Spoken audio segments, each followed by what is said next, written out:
He taught me how to break, and I taught him what loss feels like. Funny, isn't it? How some people enter your life pretending to love you, but they're really just looking for a place to feed their ego. He came into my world like a warm morning sun, soft words, gentle promises, and that smile that made me forget who I was before him. I thought I was lucky. I thought I had finally found someone who saw me, but I didn't know then. He wasn't seeing me. He was studying me, learning my weaknesses, my fears, the cracks in my soul, so he could use them when the time came. Before I begin my story, I want you to do one thing for me. If you've ever loved someone who broke you, who made you question your worth, stay with me till the end. This isn't just a story about heartbreak. It's about losing yourself and then finding someone stronger inside the ruins. And if my story touches you, even a little, don't forget to like, subscribe, and share it, because maybe someone out there needs to hear that they're not alone in their pain. Now, let's go back to where it all began. It was last winter when I met him at a friend's birthday dinner. The restaurant was small, warm, lit with candles that made everything feel softer than it really was. I remember laughing at something one of my friends said, and when I looked up, he was already looking at me. That kind of look that freezes time for just a second. I wish I could say I looked away, but I didn't. He smiled, slow and confident, like someone who already knew how the story would end. He was charming in the kind of way that felt effortless. His words were calm, his eyes steady, and his presence overwhelming. I didn't know what to do with that kind of attention. I wasn't used to it. He made me feel like I was the only one in the room worth noticing. That night, we talked for hours about books, dreams, fears, even the little things, like how he liked his coffee black and I couldn't drink it without sugar. He made me laugh like I hadn't in a long time. When I got home, there was already a message from him. You have a smile that doesn't leave the mind easily. And I knew. I was already falling. Days turned into nights filled with long conversations. He was consistent, always there. Texts in the morning, calls before bed. The kind of effort that makes you believe someone genuinely cares. I didn't see the signs then. The way he needed validation. How he wanted to know every detail about my day, not because he cared, but because he wanted control. He used to say things like, I just worry about you, or I only want what's best for you. It sounded sweet until it wasn't. Slowly, his concern turned into criticism. Why do you wear that much makeup? Why do you talk so much to your male friends? Why didn't you reply faster? At first, I thought he just cared too much. That's what love is supposed to be, right? But love shouldn't make you afraid to speak.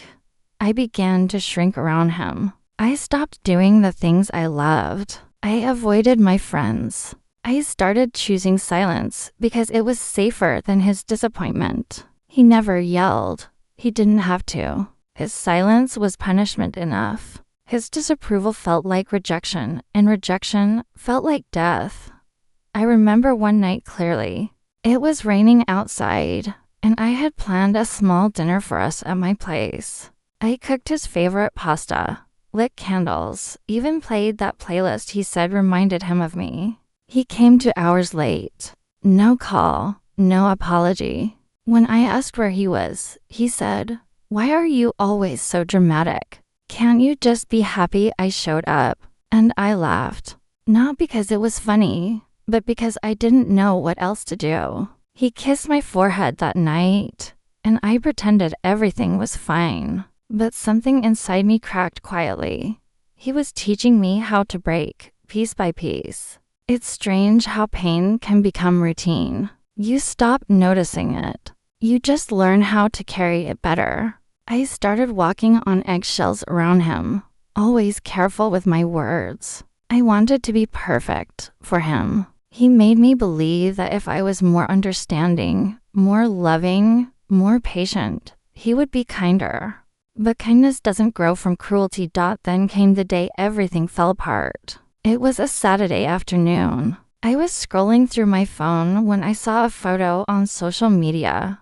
Him with another girl, his hand around her waist.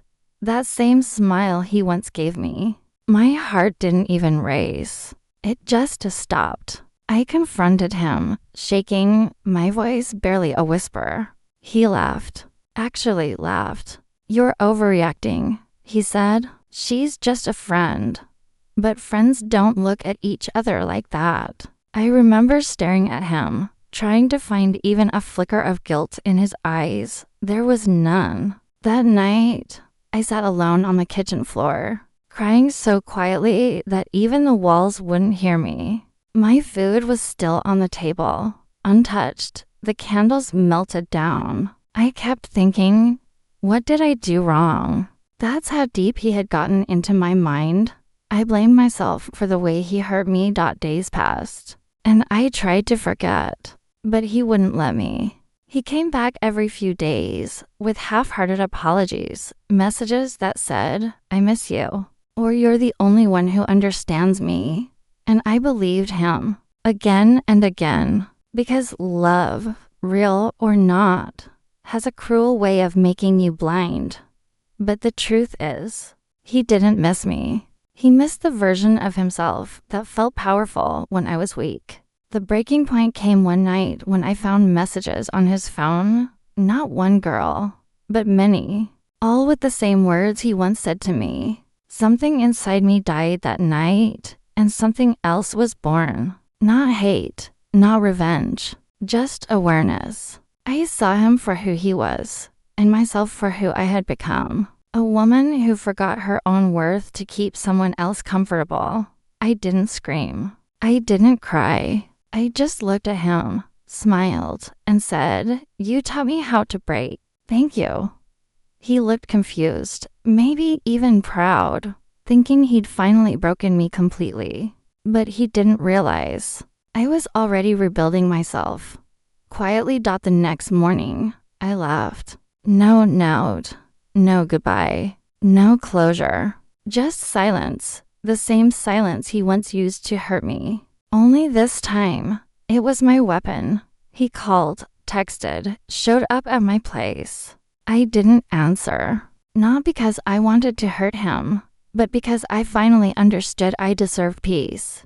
It's been months since then. I still see him sometimes, not in person, but on social media. His new posts look happy, but I can see it in his eyes. That hollow space where his control used to live. People like him never handle losing the one who forgave too much. And me? I've been learning how to live again. I started painting, reading, meeting friends, laughing without fear. I look in the mirror and see someone stronger, someone he could never destroy. He taught me how to break, but in doing so, he taught me something he never meant to, how to rebuild. And that's where my revenge began. Not in hurting him back, but in becoming everything he said I couldn't be. Because when you teach someone how to break, you forget one thing. They eventually learn how to stand again. And when they do, you lose the power you thought you had forever. People say healing isn't linear. They're right. Some mornings I woke up feeling weightless, like I had finally escaped him. Other mornings, I missed him so much that it hurt to breathe. But even in that ache, I never went back, because something in me had changed the night I walked away. Silence has a strange power. It makes you see things clearly. For the first time in a long time, I began to see myself. At first, everything felt empty. The messages stopped. The calls stopped. The constant chaos that had once filled my days, gone. And I didn't know what to do with the quiet. For months, my phone had been my lifeline. His words, his moods, his validation. Now it was just still. The first week, I cried every night. The second week, I started writing. By the third, I wasn't writing about him anymore. I was writing about me. I wrote about the things I'd given up, the places I'd stopped going, the version of myself I had buried to make room for his comfort. I wrote until the tears dried and the words began to sound like healing. One morning, I looked out at the small garden behind my house, the one I hadn't stepped into in months. The sunlight was soft, the air smelled like jasmine. I made myself tea and sat there, barefoot, feeling the earth beneath me. And in that stillness, I whispered to myself, "You survived." That was the first time I felt proud of myself in years. But life has a cruel sense of timing. Just when you start to heal, the past likes to test you. He texted me one night, 3 simple words. "Do you hate me?" My chest tightened. For a moment, I almost replied. I typed, "No, I just learned." Then I deleted it because he didn't deserve closure. Not anymore. He deserved to feel the weight of silence he had once weaponized. He kept texting for weeks. "Sometimes I miss you. Sometimes I was wrong. And sometimes, the worst, I hope you're happy." The thing is, I was starting to be Dot. It wasn't the loud kind of happiness. It was quiet, peaceful, the kind that didn't need to prove anything. I had started painting again. My first canvas was messy, wild, full of colors I hadn't used in years. It was ugly, but it was mine. I remember the day I posted one of my paintings online. Just a small piece, nothing special. But it got attention. People commented, shared, encouraged. For the first time, I wasn't invisible. Not because someone was making me feel seen, but because I was allowing myself to be seen. He saw it too. I know because he messaged me again. "You're really doing this now, huh?" I didn't reply. He kept watching, quietly viewing every story, liking old photos, trying to find a way back in. But I was no longer the same woman. I had learned that love shouldn't require losing yourself. That silence, when used right, can heal louder than words. And that sometimes, peace is the most poetic revenge.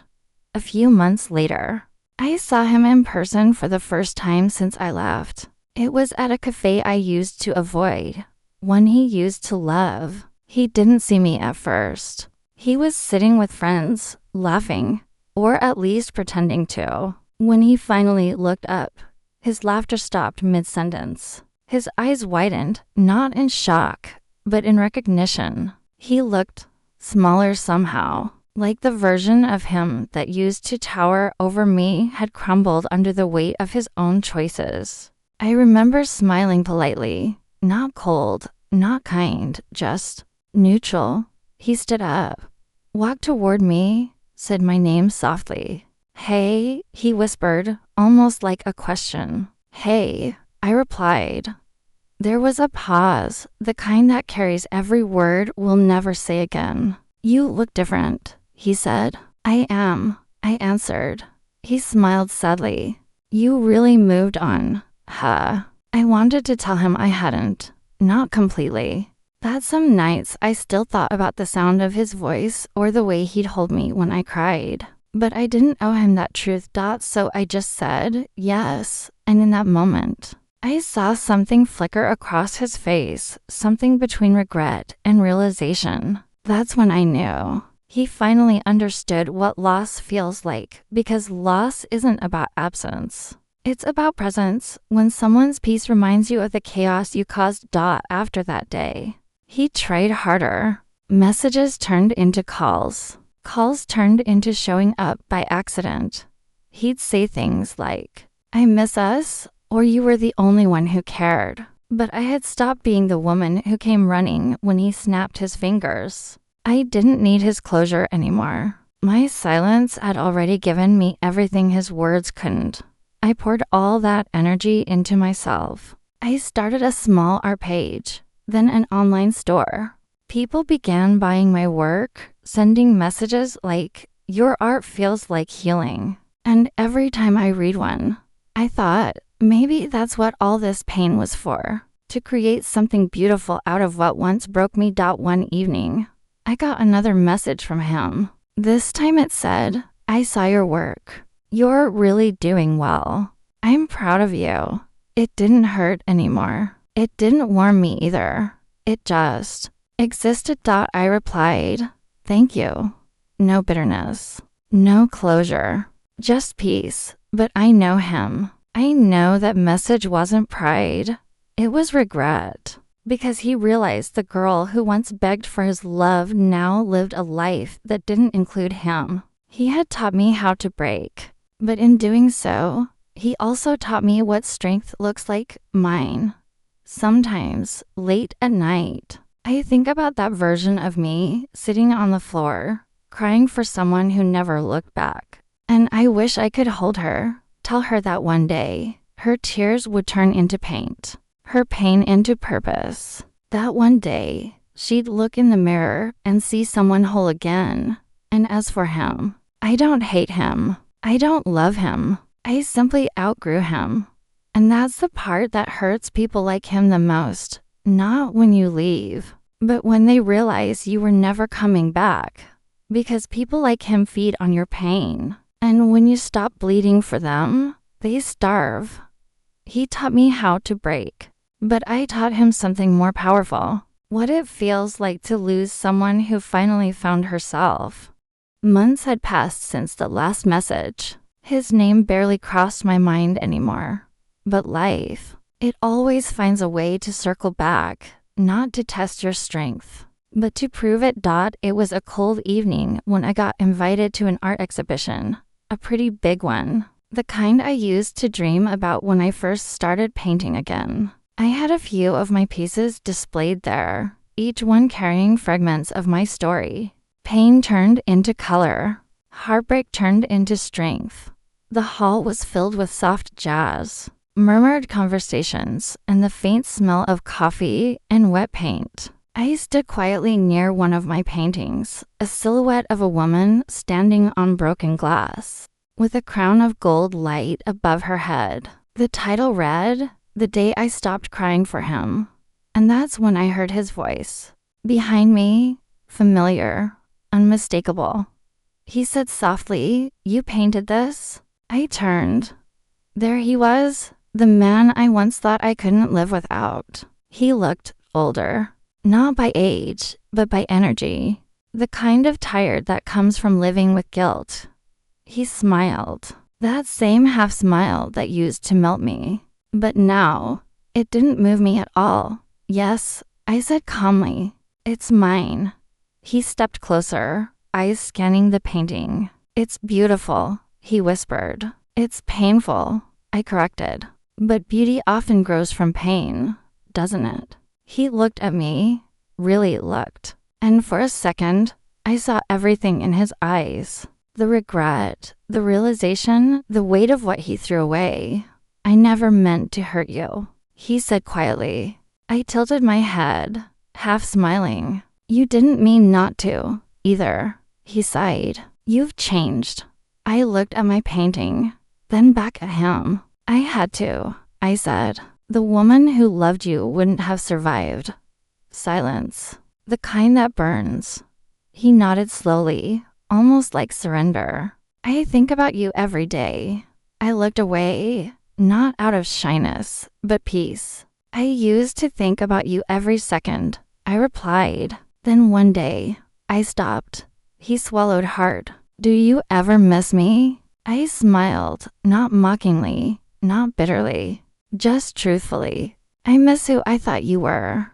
That hit him. I could see it, the way his eyes softened, the way his breath caught. He wasn't expecting grace. He was expecting anger. But grace hurts more than hate, because it means you've already forgiven, already let go. He stood there, silent. People walked by, glancing at the painting, whispering words like powerful, raw, real. And I realized something. I didn't need him to understand my pain anymore. The world already did. After a few moments, he said, "You really made something out of this." I looked him straight in the eye. "No, you did. You just didn't stay long enough to see it." He nodded, eyes glistening. "I'm happy for you," he whispered. And I believed him. Or maybe I just didn't care enough to question it. He left quietly, and for the first time ever, I didn't watch him walk away. Because I wasn't losing him this time. He was losing me, all over again. Later that night, as I stood outside the gallery, the city lights reflecting in puddles around me, I took a deep breath. The air was cold but freeing. I thought about the girl who once cried herself to sleep for a love that didn't see her. And I realized she was gone, not lost, transformed. The woman standing there now didn't chase love anymore. She attracted it through peace, through purpose, through power. I opened my phone to check the messages from people who had seen my art. One read, "Your painting feels like healing. I'm going through something similar. Thank you for this." I smiled. That message meant more to me than his entire love ever did, because that's when I knew I had turned my pain into purpose, my heartbreak into art, my silence into a voice that could touch others. And as I walked home under the streetlights, I whispered to myself, softly, proudly, "You didn't just survive him. You outgrew him." Because healing isn't about forgetting the past. It's about becoming someone the past can no longer touch. He became a story, and one became the author.